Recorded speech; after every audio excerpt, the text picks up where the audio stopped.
This is one of my new favorite recipes. I made it the other night and I really enjoyed it and I wanted to share it with you guys. I'm gonna show you how to make a bacon-wrapped pork tenderloin. We're gonna be cubing up some potatoes and they're gonna cook on the tray below.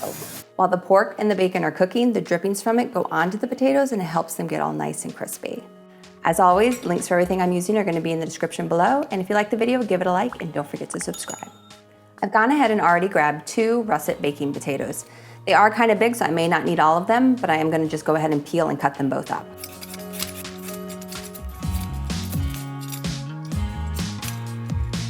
Once you have them all peeled, you're just gonna cube them up.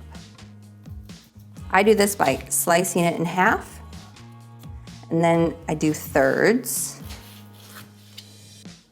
and then just chop.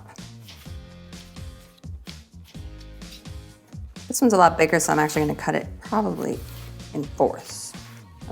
3 times, so fourths. I'm not gonna cut up the other half because this is more than enough potatoes. We're gonna drizzle on some olive oil. I like to use the Italian salad dressing mixtures. You can mix them with olive oil or whatever it says on the package to make salad dressing. I like to use them for seasoning my potatoes. I'm gonna do 1½ teaspoons. Now you're just gonna wanna mix them all up. You wanna get everything coated with some of the olive oil and some of the seasoning. Once you stir it all up, if it looks like you need a little more seasoning, feel free to sprinkle a little more in. I think they look pretty good. Before I get the pork tenderloin out, I like to get my twine ready. I have about 1 yard of twine, and I'll just set that to the side for after I get the bacon on. Before I wrap it in bacon and put the twine on, I like to go ahead and get it on the spit and put the forks on.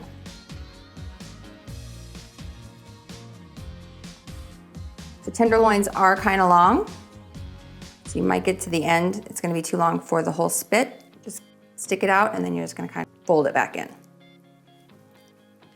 I like to center it before I put the forks on.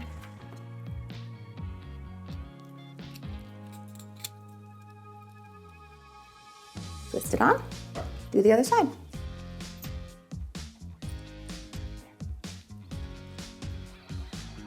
Once you have it on, you're ready to wrap it in bacon.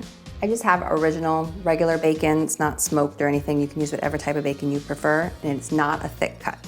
I like to start at the top of one of the ends. I try to push one piece under the little screw,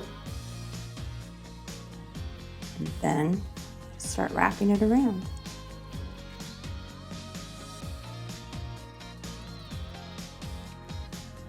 So I get a new piece and I set that right over where the other one ended and just keep wrapping again. And when I come back, I always go over where I started, so that helps hold it down with some pressure. You just do this throughout the whole pork tenderloin.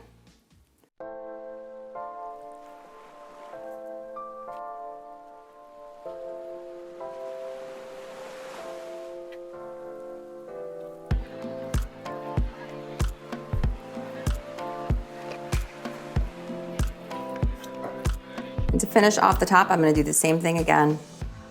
Stick it underneath the screw. And go around the top. And then just finishes where it finishes. To make sure the bacon doesn't fall off while it is in the air fryer, that's where we're gonna use the twine. I like to try to find the middle of it and put it in the middle of the pork. There's no fancy way that I personally know of, so I just wrap it around the pork loin until I feel like it's pretty good.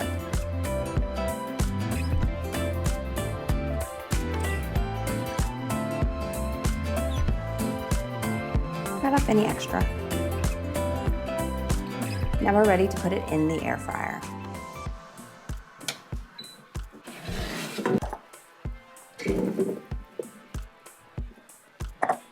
Spread them out. Just don't want them stacked on top of each other. Slide that in. So now you're going to take your pork loin, push it to the left, oops, and set it on the right. Everything in. We're going to close it up. For this, we're going to select rotisserie, and we're going to set it for 25 minutes. Start.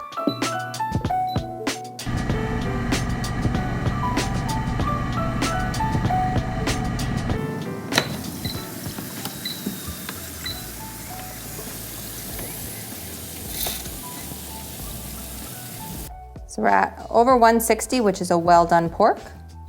So I'm gonna pull it out.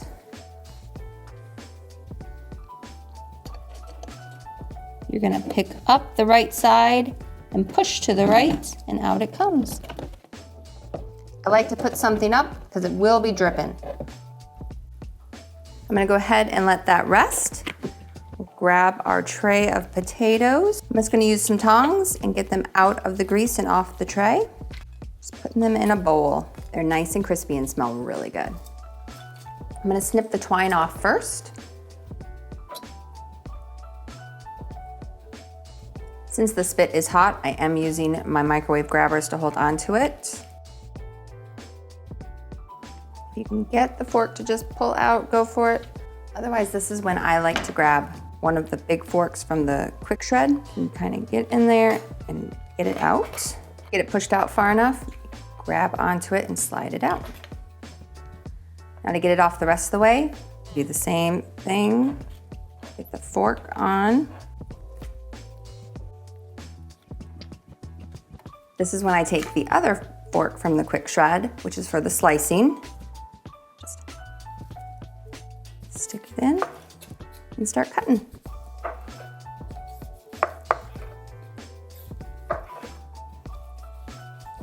Ooh.